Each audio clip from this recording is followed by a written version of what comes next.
Emphasizing pronoun क्या होता है? कोई बता सकता है एम्फेसाइजिंग प्रोनाउन? बस एम्फेसाइज का मतलब क्या होता है? जोर डालना। लेकिन क्या जोर डालना, कहां जोर डालना, ये कुछ बताइए, कुछ आइडिया है तो?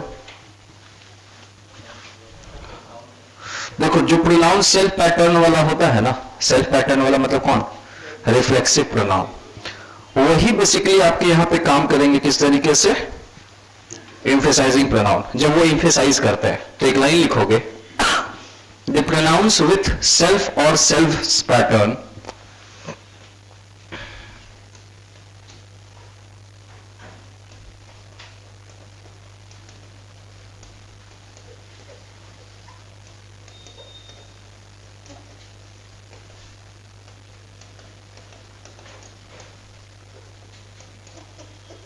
the pronouns with self or self pattern used to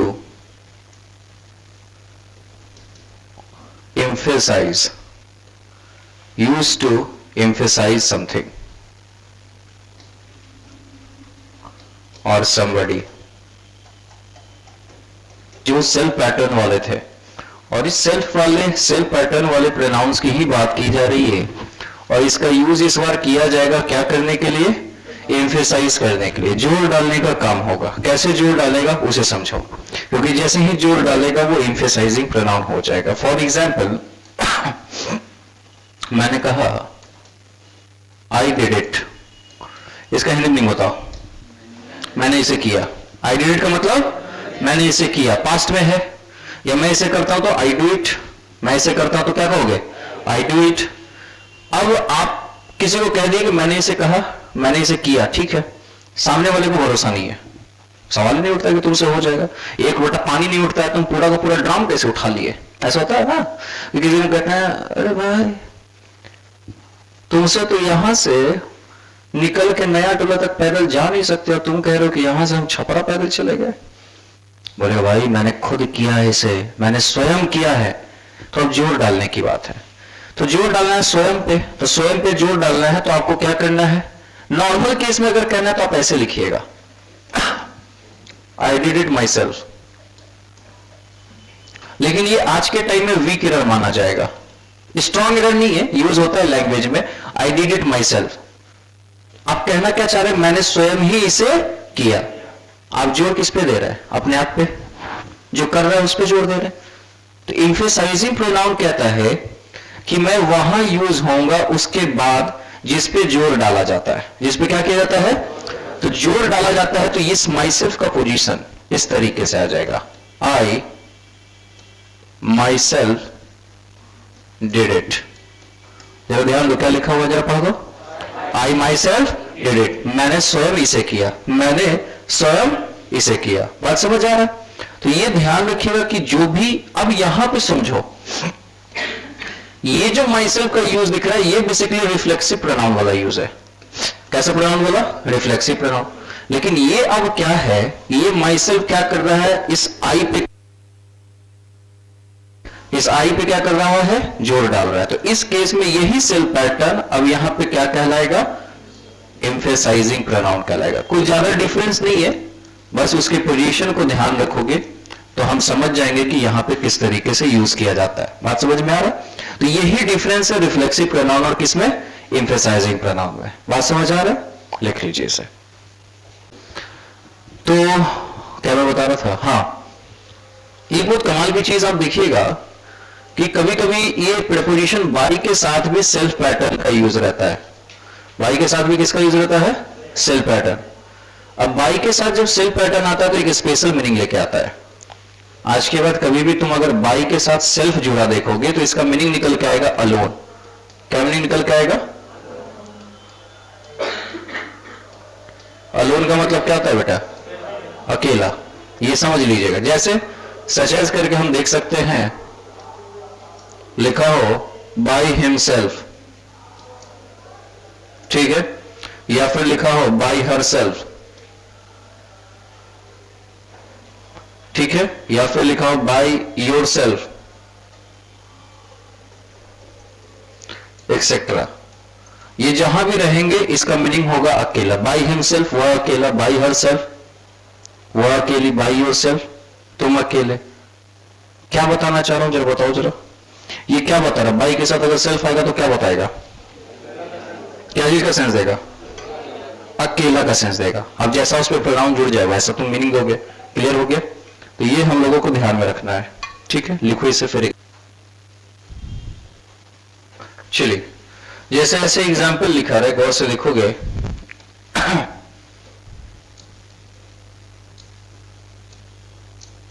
She likes to play by herself.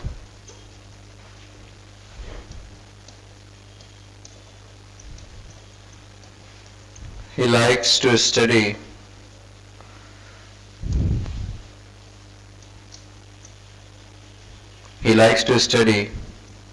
by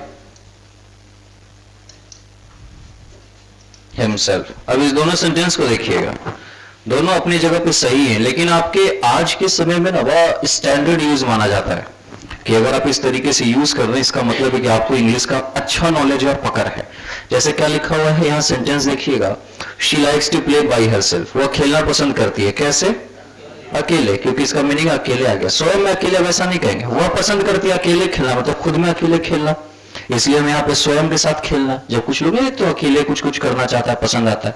जैसे जब मान लीजिए कि मेरा एक बड़ा प्यारा सा आदत क्या है ना, कि गाड़ी धोना हो कहीं मान लीजिए घर पे, या फिर पूरा फ्लोर, जैसे दीपावली में माल लोग तो नहीं ना धोएगी उतना, 5 फ्लोर धोना है सीढ़ी पूरा, तो पाइप लगा के अगर मैं धो रहा हूँ वह पूरा फ्लोर एकदम, तो मुझे पसंद नहीं है कि कोई उसमें मेरा सहयोग करे। ये मेरा अपना मतलब एक है, जिसको आप जो समझ लीजिए। जैसे होता है ना कुछ लोग कि भाई तुम हम पानी दे रहे हैं तुम झाड़ू मारते जाओ, नहीं, मेरा पाइप, मेरे हाथ में पाइप, मैं अपने हिसाब से धोता हूं, उसमें कोई इंटरफेयर नहीं। जबकि लोग चाहते हैं, जैसे मान लीजिए पापा बोलेंगे लो हेल्प कर देते हैं, मुझे नहीं रहने दीजिए, तो वो काम मुझे अकेले करना पसंद है। बात समझ में आ रहा है? जैसे खाना अगर हम कभी बनाएंगे तो उसमें हमको किसी का इंटरफेयर नहीं चाहिए कि लो मैं सब्जी काट दे, लो नहीं ये कर दे, मैं पूरा काम मुझे खुद करना है। अब कुछ लोग होता है कि मिलके करना पसंद है, तो मिलके करने में से पार्टी कीजिए, मिलके खाना खाइए, मिलके खाना हमको अकेले पसंद नहीं है, मजबूरी में तो खा ले आदमी। ये चीजें जो कमाल की है। तो जब कोई काम आपको स्वयं में अकेले करना है तो बाई के साथ सेल्फ पैटर्न लगा लो। उसे क्या पसंद है? ही लाइक्स टू स्टडी, वो पढ़ना पसंद करता है। कैसे? अकेले।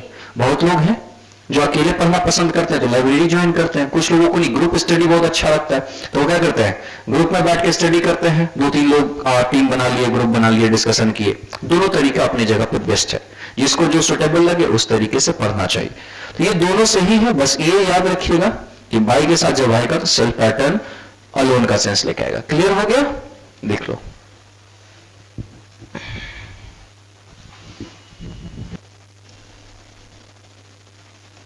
Distributive pronouns. डिस्ट्रीब्यूटिव प्रोनाउंस क्या होता है, कोई बताएगा? डिस्ट्रीब्यूटिव प्रोनाउंस किसे कहते हैं?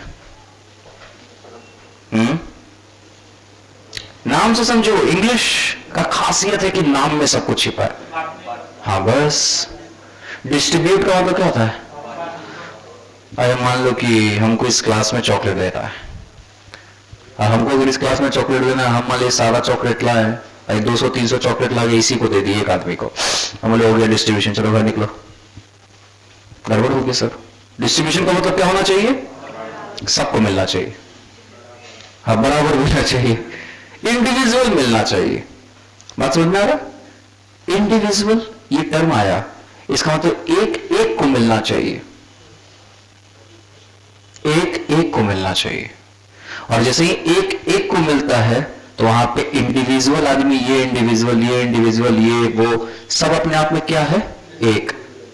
और एक क्या होता है? सिंगुलर। इसी वजह से जितने भी डिस्ट्रीब्यूटिव प्रोनाउंस आपके सामने आएंगे उसे सिंगुलर कंसीडर किया जाता है। यही सब हम डायरेक्ट बोलते कि डिस्ट्रीब्यूटिव प्रोनाउंस सिंगुलर होता है, वो हो गया रटना। अभी तुम समझे कि कैसे ये सिंगुलर बना, तो पहले तो समझ लीजिए कि डिस्ट्रीब्यूटिव प्रोनाउंस जो होता है, टॉक अबाउट, ऐसे करो, ये क्या कहता है? डिनोट्स द थिंग और पर्सन इंडिविजुअली,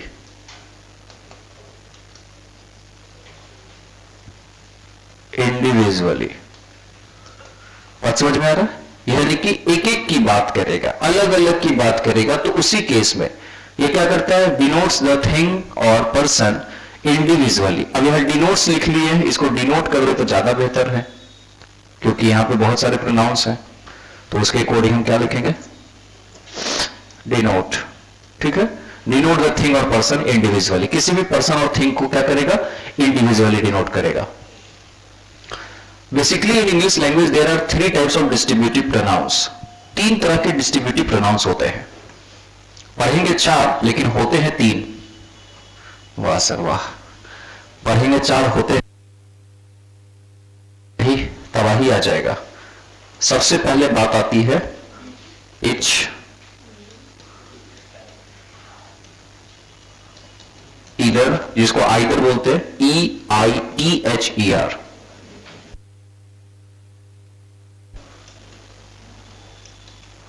नीदर हम बोलते हैं, दोनों प्रोनाउंसिएशन NEITHER। नाइदर भी बोलते हैं, नीदर भी बोलते हैं, प्रोनाउंसिएशन दोनों सही है। क्लियर है? अब ये तीनों तो आपके डिस्ट्रीब्यूटिव प्रोनाउंस हैं। क्या है भाई साहब, डिस्ट्रीब्यूटिव प्रोनाउंस। अब यहां से लेवल अप होगा प्रोनाउंस का, जहां से हम लोग प्रोनाउंस के साथ साथ एडजेक्टिव भी पढ़ेंगे, डिटरमिनर भी पढ़ेंगे। मैंने बताया था आपको कि 4-5 चैप्टर्स हम लोग इसमें मिला के पढ़ने वाले। तो इस तीनों की बात करें तो सबसे पहले तो जितने डिस्ट्रीब्यूटिव प्रोनाउंस है ये ऑलवेज सिंगुलर होंगे। क्या मैंने बोला, ऑलवेज सिंगुलर। अच्छा बेटा ये प्रोनाउंस है, प्रोनाउंस है तो नाउन के बदले आते हैं, तो जहां जहां नाउन आएगा वहां वहां प्रोनाउन आएगा। और आपको मैंने पहले पढ़ाया था कि नाउन सबसे पहले कहां था, सब्जेक्ट की जगह, याद आ रहा है? तो अगर ये सब्जेक्ट बनेगा तो अपने साथ वर्ब कैसा लेगा, सिंगुलर, क्योंकि ये तो ऑलरेडी क्या है, सिंगुलर है। खैर हम उस पर आएंगे 1 बाय 1। तो यहां पे एक चीज समझ में आया कि इच की बात करें, इधर की बात करें या फिर नीदर की बात करें, ये सभी एसएल है। सभी क्या है बेटा, एसएल है। अच्छा अब सिंगुलर है तो इनके साथ 2 बातों को समझ लो। इनके साथ 2 बातें मैं आपको समझा रहा हूं, एकदम ध्यान से समझ लेना। मैंने कहा कि ये सिंगुलर है तो अपने साथ कैसा वर्ब लेंगे, सिंगुलर वर्ब लेंगे। ठीक है, चलो हम इसको पूरा लिख देते हैं। जैसे बहुत बार कंफ्यूजन हो जाता है कि सर शॉर्टकट हो गया।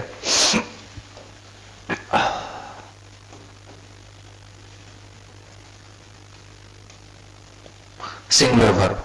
अच्छा इनके साथ नाउन अगर जोड़ना हो, नाउन जोड़ना हो तो कैसा नाउन जुड़ेगा, सिंगुलर नाउन जुड़ेगा। कैसा नाउन जुड़ेगा, सिंगुलर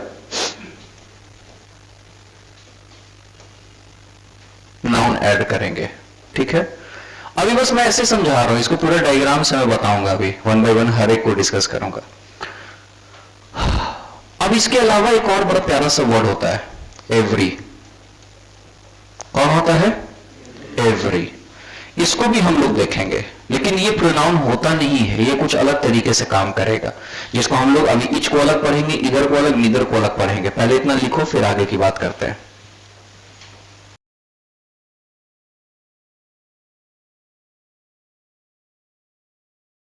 डिटेल्स में पढ़ते हैं। जब कभी इच की बात की जाती है तो सबसे पहले इसका हिंदी मीनिंग, अभी तक आपने हिंदी मीनिंग को नहीं ज्यादा ध्यान दिया होगा, तर्ज नहीं दिया होगा, तरजी नहीं दी होगी। अब थोड़ा सा हम हिंदी मीनिंग को भी क्या करेंगे, वैल्यू करेंगे, क्योंकि प्रोनाउंस में अगर हिंदी मीनिंग पे भी कमांड अगर होता है तो लगभग 50 से 60% questions you are going to solve, आप बना लेंगे। तो इच का हिंदी मीनिंग है 2 में से प्रत्येक। ध्यान दीजिएगा, इच का हिंदी मीनिंग क्या है, 2 में से प्रत्येक। इसका मतलब है कि इच का यूज हमेशा 2 के लिए ही करेंगे। 2 से अधिक के केस में जनरली इच का यूज नहीं किया जाता है। जैसे मान लो इस दोनों में से प्रत्येक की बात करना है, इच का यूज करेंगे, और इस दोनों में से प्रत्येक की बात करना है, इच का ही यूज करेंगे। लेकिन इस पूरे क्लास में से प्रत्येक की बात करना है तो वहां पे इच का यूज नहीं किया जाएगा। बात समझ में आ गया? चलिए एक चीज क्लियर हो गया, पूरे इंग्लिश लैंग्वेज में इच का यूज 2 तरीके से किया जाता है, ध्यान से समझिएगा। पहला प्रोनाउन की तरह और दूसरा डिटरमिनर। एक चैप्टर ही होता है। डिटरमिनर अपने आप में एडजेक्टिव की तरह काम करता है। कैसा काम करता है, एडजेक्टिव की तरह काम करता है। सुनना ध्यान से, डिटरमिनर प्राय कैसा काम करता है, एडजेक्टिव की तरह काम करता है। एडजेक्टिव का काम होता है नाउन के पहले आके जनरली नाउन को मॉडिफाई करना। बात समझ में आ रहा है? एडजेक्टिव का क्या काम होता है, नाउन को मॉडिफाई, बचपन में पढ़े, विशेषण पढ़ा था आपने, किसकी, संज्ञा या सर्वनाम की विशेषता बतलाता है। तो वही चीज यहां पे है। तो पूरी इंग्लिश लैंग्वेज में, इंग्लिश जगत में इसी दो तरीके से इसके पार्ट्स ऑफ स्पीचेस या टाइप्स को हम बता सकते हैं कि एक तो प्रोनाउन बनेगा, या फिर जरूरत पड़ने पे एडजेक्टिव बन सकता है, या फिर उसे क्या बोल दो, डिटर्मिनर। दोनों में से कोई बोलेंगे, काम चल जाएगा। अब इतना दूर तक समझ में आ गया, तो इसके एप्लीकेशन को देखते हैं कि क्या कहना चाह रहे हैं मैं मतलब कि मैं क्या कहना चाह रहा हूं। तो अब देखो सर, प्रोनाउन का मतलब क्या होता है? प्रोनाउन आता है किसके बदले? ठीक है, नाउन। एक बात बताओ कि नाउन अगर तुम्हारा सब्जेक्ट है तो इसके साथ जो वर्ब जुड़ता है, वर्ब के साथ क्या आता है? ऑब्जेक्ट। ये नाउन यहां पे क्या कहलाया बेटा? सब्जेक्ट। ठीक है, सेंटेंस का स्ट्रक्चर ये होता है ना, subject plus verb plus object. और सब्जेक्ट की जगह क्या यूज किए? नाउन के बदले क्या आता है? तो प्रोनाउन अगर सब्जेक्ट बनेगा तो उसके बाद वर्ब आएगा ना। प्रोनाउन अगर सब्जेक्ट बनेगा तो उसके बाद वर्ब आएगा ना। जैसे मैंने लिखा ही के साथ एम आएगा, आर आएगा, इज आएगा। ही इज माई फादर, तो ही प्रोनाउन है, इसके बाद वर्ब आया क्योंकि ही सब्जेक्ट है। यस और नो? अच्छा, जैसा प्रोनाउन है वैसा ही क्या आएगा? वर्ब। क्लियर हो गया? तो अगर किसी सेंटेंस में इच को हम सब्जेक्ट की जगह रखते हैं, इच को कहां रखते हैं? सब्जेक्ट की जगह, तो सब्जेक्ट के बाद क्या आता है? वर्ब। लेकिन इच कैसा है? सिंगुलर। इसके बारे में जान गए कि ये हमेशा क्या होता है? तो इसके साथ आने वाला वर्ब हमेशा सिंगुलर होगा। समझ गए? अब इसी कहानी में ऐसे कंडीशन में जब इच के जस्ट बाद वर्ब हो, सुनना ध्यान से, इच के जस्ट बाद वर्ब हो तो इच हमेशा क्या कहलाएगा? प्रोनाउन। क्या कहलाएगा? क्या कहलाएगा? ठीक है। दूसरा स्ट्रक्चर आता है लैंग्वेज का, बड़ा कमाल यूज देखिए। इच के बाद अगर ऑफ का यूज हो, इच के बाद किसका हो?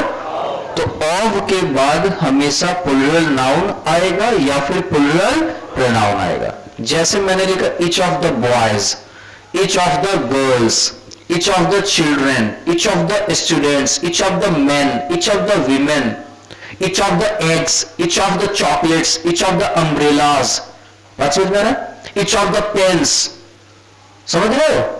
तो जरूरत के हिसाब से प्रोनाउन में जो each of them, them क्या है? प्लूरल प्रोनाउन है, दे का ऑब्जेक्टिव केस, क्योंकि प्रेपोजिशन के बाद ऑब्जेक्टिव के साथ है, पढ़ा है ना हमने ऐसा। तो each of they लिखें या each of them लिखेंगे? समझ गए? लेकिन चाहे कुछ भी यूज कर लो, इस इच के अकॉर्डिंग ही वर्ब यहां पे कैसा होगा? सिंगुलर होगा। कंडीशन जो भी रहे, वर्ब क्या है? सिंगुलर है। ठीक है। प्रोनाउन में ये दो स्ट्रक्चर्स आपके बहुत काम के, यही दो क्वेश्चंस बनेंगे आपके एग्जामिनेशन में, एकदम क्या के बनेंगे। अब आओ, इच का यूज हम किस तरीके से करने जा रहे हैं? डिटरमिनर या फिर एडजेक्टिव। एडजेक्टिव का काम होता है या डिटरमिनर का काम होता है नाउन को डिटरमिन करना। किसे डिटरमिन करना? तो इसका यूज नाउन के पहले होना चाहिए। इसका यूज किसके पहले होना चाहिए? इच का यूज किसके पहले होना चाहिए? इसको रिवर्स बोलो तो यही तो हम बोल रहे हैं, यही तो मैं बोल रहा हूं। इच का यूज नाउन से पहले, तो इसका रिवर्स क्या होगा? इच के बाद नाउन का आएगा, तो वहां पे इच डिटरमिनर होगा। यस और नो? अच्छा, इच का नेचर कैसा होना? तो ये अपने साथ नाउन भी कैसा लेगा? अब मान लीजिए कि कोई ब्राह्मण आदमी है, पूजा पाठ करता है, तो वो आतंकवादी के साथ तो नहीं रहेगा। उसी टाइप का पुजारी टाइप का आदमी उसके साथ रहेगा। खैनी खाने वाले के साथ कोई चना और भूंजा खाने वाला खैनी खोरे सब साथ रहेगा। बक बक बक बक करने वाली लड़की के साथ बक बक बक वाली लड़की बैठेगी, पढ़ने वाला नहीं बैठेगा। तो वैसे ही इच सिंगुलर है तो अपने साथ नाउन कैसा लेगा? Singular countable. अरे बोलो ना जी, लेगा ना? तो सिंगुलर काउंटेबल नाउन ले लिया। अब वर्ब भी कैसा आएगा? और यहां पे इच प्रोनाउन की तरह काम किया। कैसा काम किया? खोए खोए से रहते। यहां पे इच कैसा काम किया? हमने प्रोनाउन की तरह, तो हाँ प्रोनाउन की तरह। बकलुलवा नाउन के साथ आ रहा है तो कैसा काम करेगा? डिटरमिनर या फिर एडजेक्टिव। कुछ लोग खो रहा है, बकलुलवा क्या बोले सर, मेरा नाम भूल गया। हाँ, दिमाग खुल गया। यहां तक समझ आया? कोई दिक्कत नहीं है? इसको लिख लिए हैं, जो नहीं लिखे जल्दी से लिखिए, फिर हम क्वेश्चंस पे आएंगे।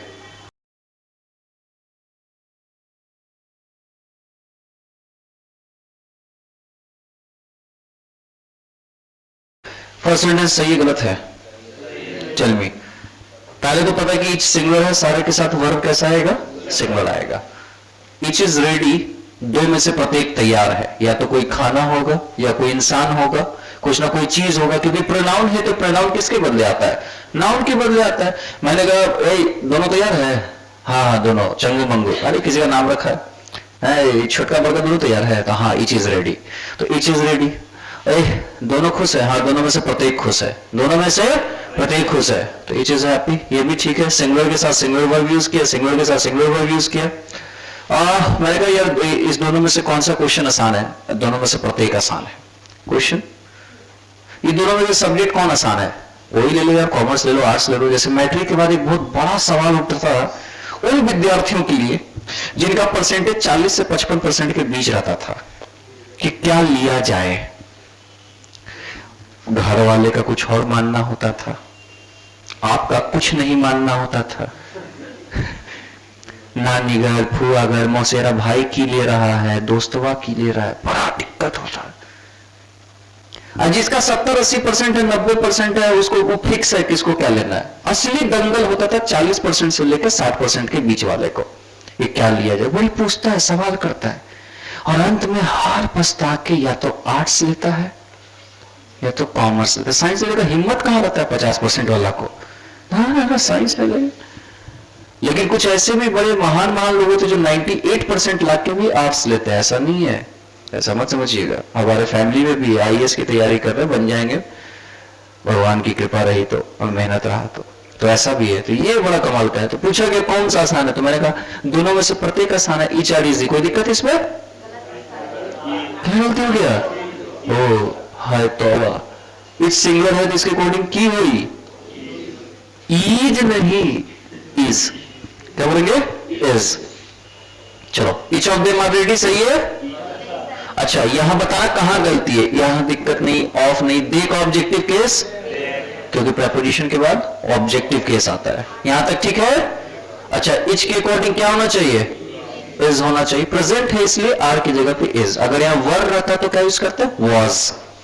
Each of them is ready, उनमें से, उन दोनों में से प्रत्येक तैयार है। दूसरा बताओ, each of we have completed the task, क्या गलती हो गया? सबसे पहले विनोद, ध्यान दो, ईच ऑफ के बाद यहां वी नहीं होगा, इसका ऑब्जेक्टिव केस क्या आएगा? हम दोनों में से प्रत्येक। और कोई गलती है जी? ईच के अकॉर्डिंग क्या हैज का यूज करेंगे। क्लियर हो गया यहां तक?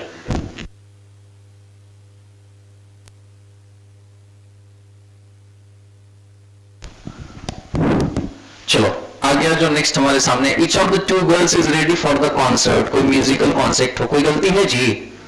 है? क्या होगा? काहे नहीं होगा? अरे चाचा इधर तो प्लूरल प्रोनाउन आ सकता है। देखो ये सही तो है, ये सेंटेंस सही है, लेकिन इसको ज्यादा सही अगर बनाना है तो इस टू को ब्रैकेट में डाल दो, मतलब हटा दो। क्यों हटा दो? क्योंकि इच का मीनिंग ही क्या होता है? दो में से प्रत्येक। तो जरूरी नहीं है देना। एक बार एग्जामिनेशन में ऐसा दिया था, एरर ये नहीं था, एरर कुछ और था। तो हम सिर्फ लिखेंगे each of the girls is ready for the concert, sentence में कोई दिक्कत नहीं है।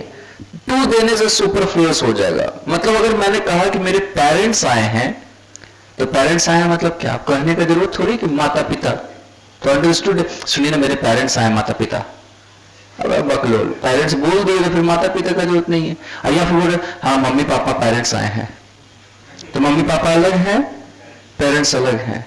खतरनाक इंसान है आप। चलिए, तो जरूरी नहीं कि टू दे, सेंटेंस सही है, एज का यूज है, ये भी सही है। Each of you are stupid सही है, क्या गलती हो गया? क्या होगा? इज होगा। यू इज नहीं, इच के अकॉर्डिंग इज आएगा। यू तो यहां ऑब्जेक्टिव केस है। ईच ऑफ यू, तुम दोनों में से प्रत्येक जो है स्टूपिड है। बात समझ में आ रहा है? ऐसा कह सकते हैं। चलिए आ जाइए, अगला बताओ। यहां तक जो यूज था इच का, कैसा यूज था? प्रोनाउन वाला यूज।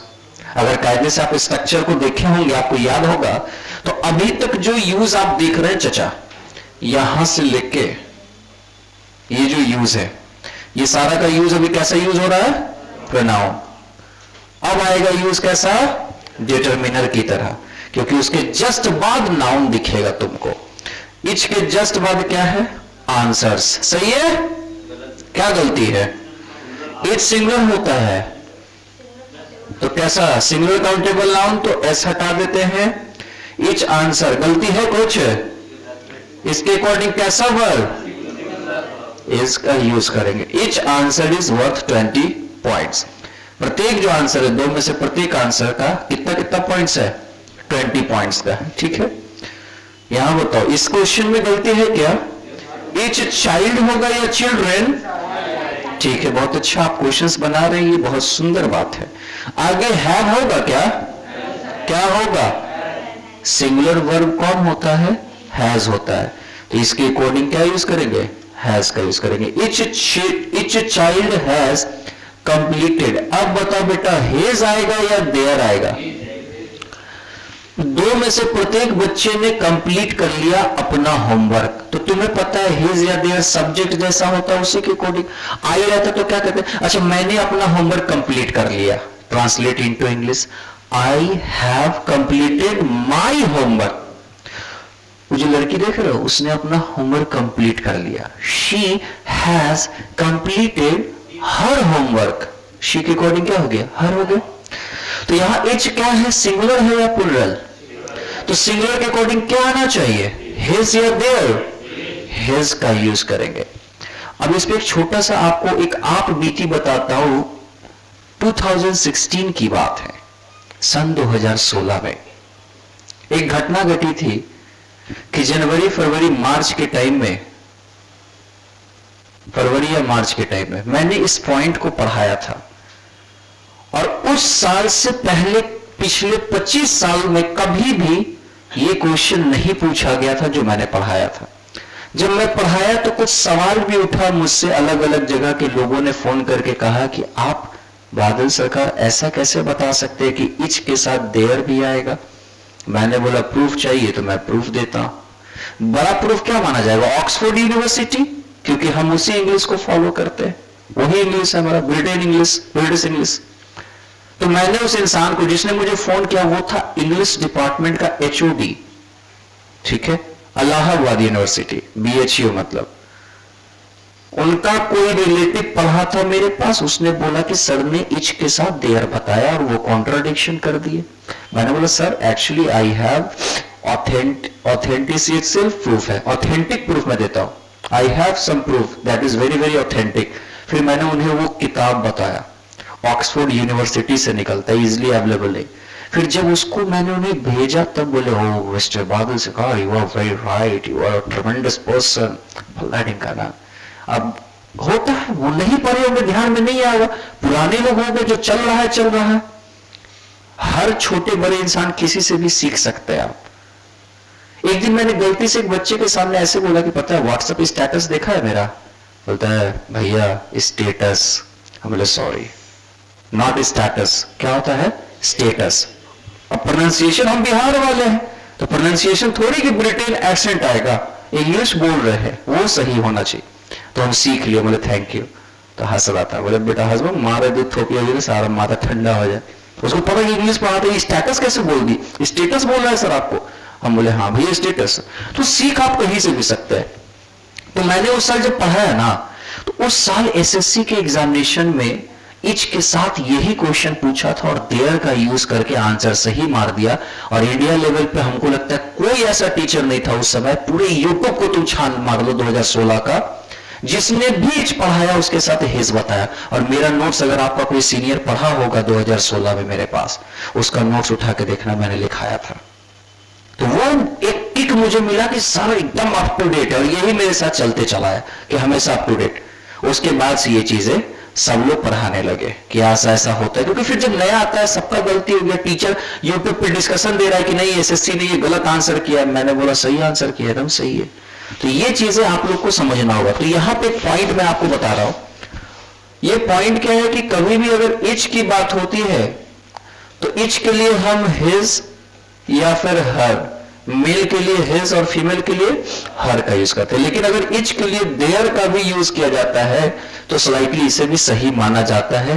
तो मॉडर्न इंग्लिश में भले ही इच सिंगुलर है, लेकिन इसके साथ पॉजेसिव हम देयर का भी यूज कर सकते हैं, कोई दिक्कत नहीं है। तो ये एक बहुत तगड़ा पॉइंट है, आप किसी को भी यहां पे डिफीट कर सकते हैं जो बहुत ज्यादा पढ़ा होगा, उसके पास भी ये नॉलेज लिटरली नहीं होगा जो आपके सामने निकल के आ गया। तो आज के बाद एग्जामिनेशन में बेटा अगर तुम्हारे सामने देर लिखा है तो उसे गलत नहीं करेंगे, लेकिन किसके लिए? सिर्फ इच के लिए। किसके लिए? इच के लिए। समझ में आ गया? चलो आगे बढ़ते हैं। ये दो क्वेश्चन, अच्छा यहां जो पॉइंट, ये दो क्वेश्चन देखे थे, बेसिकली यहां पे इच जो है डिटरमिनर की तरह काम कर रहा है, या फिर क्या बोलेंगे, एडजेक्टिव की तरह। क्यों ऐसा मैं बोल रहा हूं, रीजन बताओ जल्दी से। क्योंकि इसके जस्ट बाद क्या है, नाउन है। और नाउन जो जिसके बाद आता है, तो नाउन के पहले जो आता है उसे हम एडजेक्टिव बोलते हैं। यस और नो? कंपाउंड नाउन में याद है, गर्लफ्रेंड, घोस्ट स्टोरी, याद आ रहा है कुछ? किचन चेयर, याद आ रहा है? मैन डॉक्टर, कुछ याद आ रहा है? वही चीज यहां पे आ जाता है। तो नाउन के पहले जो आ रहा है वो उसे डिटरमिन कर रहा है। उसे क्या कर रहा है? तो उसे डिटरमिनर कहते हैं। क्या बोलते हैं? ए एंड द भी डिटरमिनर होता है। जैसे अब वो आए तो ए भी अपने आप में क्या बुलाता है, डिटरमिनर, जिसे आप आर्टिकल्स कहते हैं ना। ठीक है, अब ये दो क्वेश्चन बड़ा स्टैंडर्ड क्वेश्चन है। स्टैंडर्ड क्वेश्चन ये कहता है, एक कॉन्सेप्ट समझो कि अगर तुम्हारे सामने, इसको हम थोड़ा सा ऐसे कर लेते हैं, ये पूरा का पूरा माजरा नीचे आओ,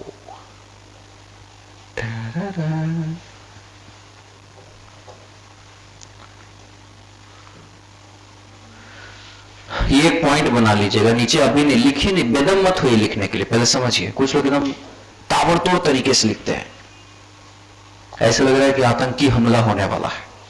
चलो आप, मैंने क्या कहा कि कमाल का स्ट्रक्चर मैं दे रहा हूं। स्ट्रक्चर ये है, सेंटेंस सही कि गलत है, और सवालिया निशान लग गया तब तो सर कैसे बोला जा सकता है, भले ही तो आप छेड़ दिए हैं। आप समझिए, जो नहीं समझ आ रहा है उसे समझाता हूं कि जब कभी भी इच के पहले प्लूरल सब्जेक्ट आ जाए, क्या मैंने बोला, if we use a plural subject before each, in that case verb comes according to the plural subject, not according to the h, not according to h. Verb comes according to the plural subject and the verb should be always plural. Okay? Etch से वहां लेना देना नहीं होता है।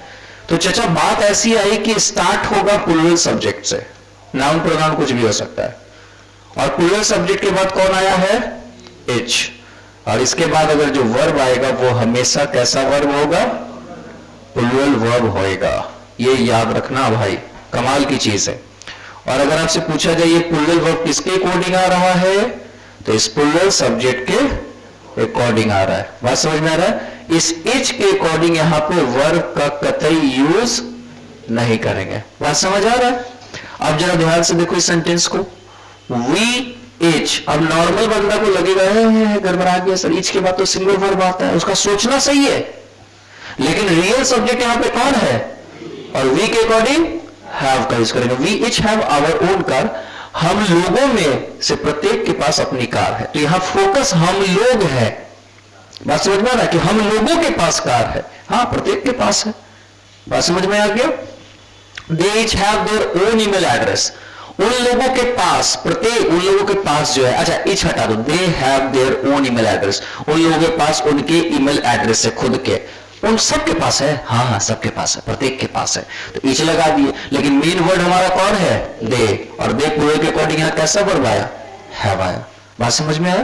तो इसके बाद क्या करोगे, पहले इस पॉइंट को लिखोगे, फिर इस स्ट्रक्चर को लिखोगे, हाईलाइट कर लेना, लिख लो। और डायग्राम सही से बनाना, जैसे मैं एरो दिया हूं, बिना कट करना, वो सारा काम आपको करना है। That is the best use of diagram method. लिखो जल्दी।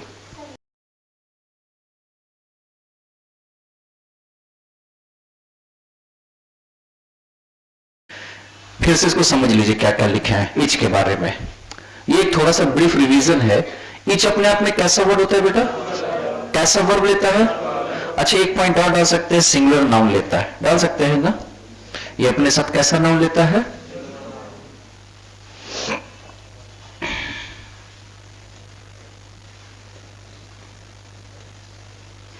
टेक्स, सिंगुलर,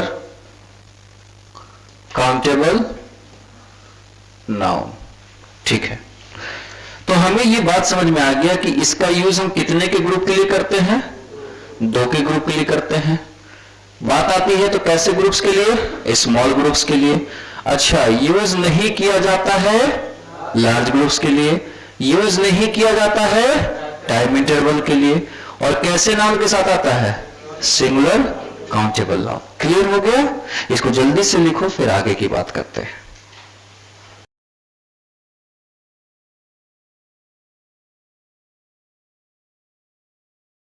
थोड़ा ध्यान से और गौर से समझो।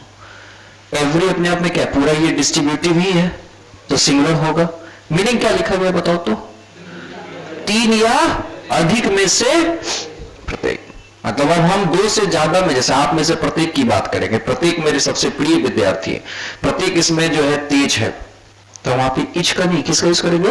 एवरी का। प्रोनाउन की तरह मैंने बताया, तो प्रोनाउन में एक स्ट्रक्चर हम लोग पीछे देखे थे कि जस्ट उसके बाद कैसा वर्ब आएगा, और एक ऑफ पैटर्न वाला देखे थे, सिंगुलर वर्ब देखे थे। सर सवाल ये उठता है ना, ये ध्यान रखिएगा कि इच का यूज कभी भी प्रोनाउन की तरह नहीं किया जाता है। तो प्रोनाउन नहीं होगा तो ये स्ट्रक्चर गलत है, और ये भी स्ट्रक्चर क्या है, तो लोग इतना मेहनत करके लिखवाए का है, तब सीधा बोल देते प्रोनाउन नहीं आएगा। इसको लिखने का पर्पस ये है कि आप इस चीज को समझिए कि इच के एवरी के जस्ट बाद कभी भी अगर वर्ब तुम्हें दिखे, किसके जस्ट बाद, समझ लेना कि वहां पे कांड हो गया, गड़बड़ है। एवरी के जस्ट बाद अगर ऑफ दिख जाए तो समझ लेना वहां पे क्या है, गड़बड़ है, कांड हो गया। अब आते हैं सर, अगर प्रोनाउन नहीं बन सकता है तो फिर अगर हम चाहते हैं तो फिर इस प्रोनाउन चैप्टर में क्यों पढ़ते हैं? तो एवरी का बोलता भैया हम थोड़ा डरपोक टाइप के आदमी है, हम अकेले बाजार नहीं जाते। कुछ लोग ना होता है जो अकेले बाजार नहीं जाता, साथ में चिल्ला चपाटी लेके चलता है, चलना हो चलना, ऐसे करके चलता है। ठीक है, तो वैसे कंडीशन में एवरी कहता है कि मेरे साथ कुछ जोड़ दो ना भाई, किसी को भेजो ना। तो ऐसे कंडीशन में अगर एवरी को प्रोनाउन बनाना चाहते हैं तो आपको क्या करना होगा, एवरी के साथ या तो वन लगाना होगा या बॉडी लगाना होगा। एवरीबडी, एवरीवन, एवरी, ऐसा सुना है ना? एवरीवन, एवरीबडी, एवरीथिंग, ऐसा सुनते हैं। तो अब ऐसे कंडीशन में चचा यहां पे जो आप एवरी देख रहे हैं, बेसिकली ये जो एवरी का स्ट्रक्चर निकल के आया, ये अपने आप में प्रोनाउंस हो गया।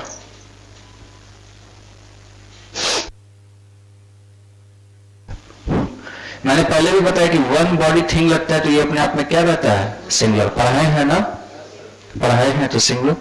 अब इस कंडीशन में एवरी की जगह पे आप इसका यूज कर सकते हैं, इस एवरी की जगह पे ये वाला यूज कर सकते हैं। समझ आ रहा? तो ये प्रोनाउन बन गया।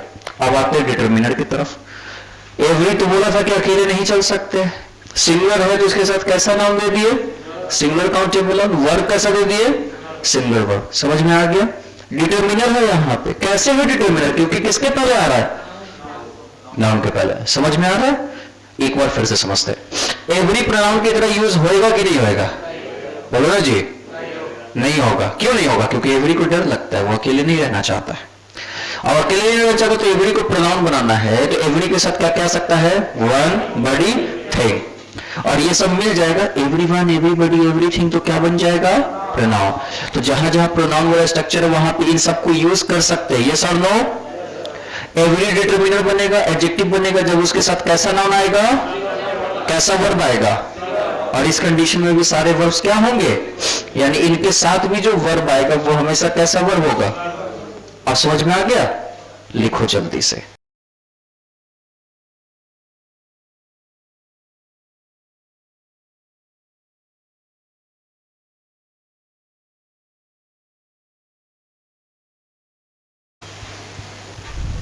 चलिए ध्यान दीजिएगा यहां पे सारे लोग। ये जो क्वेश्चंस आपको दिख रहे हैं बड़े कमाल के हैं। आपको गलती दिख रहा होगा, शी ठीक है, सब्जेक्ट है, सी के लिए नोज आए, ये भी ठीक है, कोई दिक्कत नहीं। एवरी के साथ आने वाला नाउन सिंगुलर होता है। स्टूडेंट्स की जगह पे क्या लिखेंगे, she knows every student in the college. वो कॉलेज में जितने भी विद्यार्थी, प्रत्येक विद्यार्थी को जानती है। तो कॉलेज में एक विद्यार्थी 2 विद्यार्थी से तो ज्यादा ही होगा, इसलिए इच भी नहीं आ सकता है, क्योंकि कॉलेज में कभी भी 2 विद्यार्थी नहीं होंगे, कॉलेज में 2 से ज्यादा ही विद्यार्थी होंगे, समझ गए। चलिए अगला जो आई कुड हियर, मैं सुन सका, उसके आई कुड, अच्छा हियर है ना, HEAR, हम क्या लिख दिए,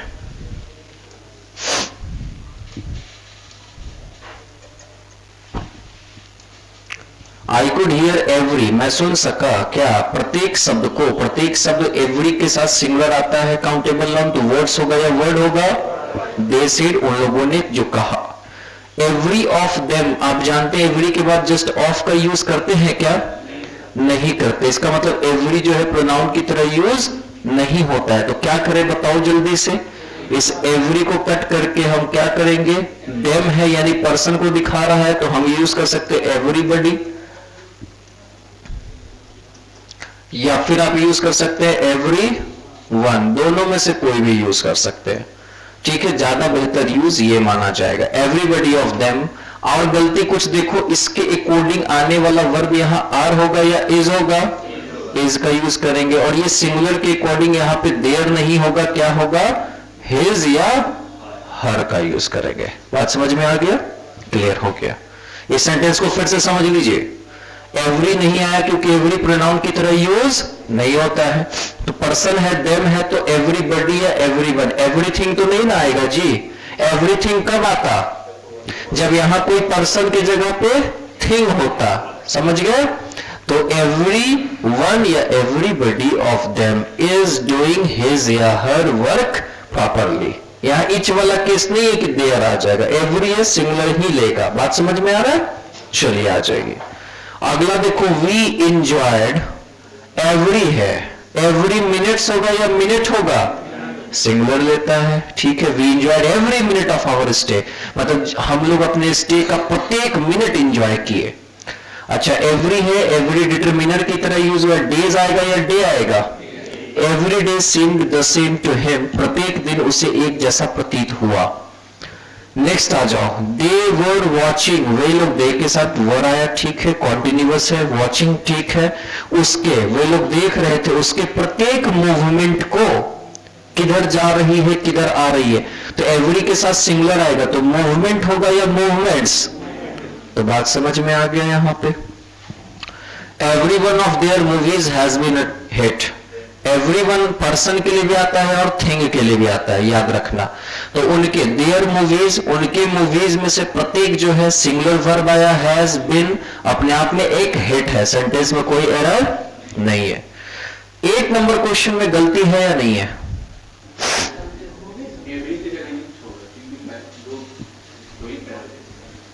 अब आप बकलो, हम 1 नंबर पूछ रहे हैं।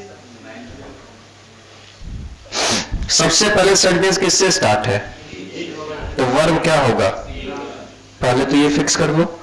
सर कैट के कितने पैर, अब वो कौवा बिरयानी टाइप नहीं बोल देना, ये जैसे ना कोई मूवी है रन, जिसमें भी 5 रुपए का कौवा बिरयानी खिला दिया बे, तो वही लेग पीस देना, तो बोलता है मुर्गी के 2 ही होते हैं, बोलता है हमारे यहाँ तो 4 होते हैं पैर, 2 मुर्गी के, ये डायलॉग है, हम नहीं कह रहे।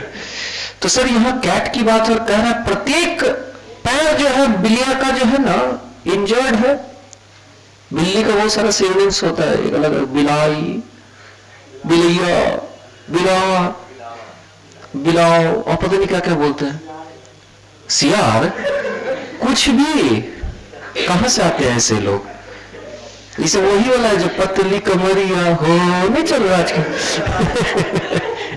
चलिए आजकल ठीक है, कुछ भी ट्रेंड में चल जाता है।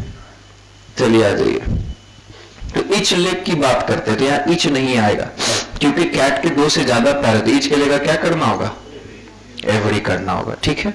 अच्छा चिड़िया का कितना पैर होता है, 2, तो यहाँ 2 के लिए क्या यूज करना होगा, इच का यूज करना होगा, और आर की जगह पे क्या करना होगा। क्लियर हो गया, कोई कंफ्यूजन इसमें किसी को, चलिए तो नहीं है तो लिख लीजिए, और आज के लिए इतना ही। 7 नंबर में क्या है, हाँ तो ठीक तो है, ये हम नहीं बताएं कि जरूरत के हिसाब से आप प्लूरल प्रोनाउन उसके सभी मूवीज में से जो है प्रत्येक यूज करते हैं। एवरीवन देखो यहाँ प्लूरल आया ना, कहा गया एवरीवन ऑफ देम है, समझ में आ रहा है, तो मूवी एक थोड़ी, एक से ज्यादा है, उनमें से प्रत्येक की बात की गई।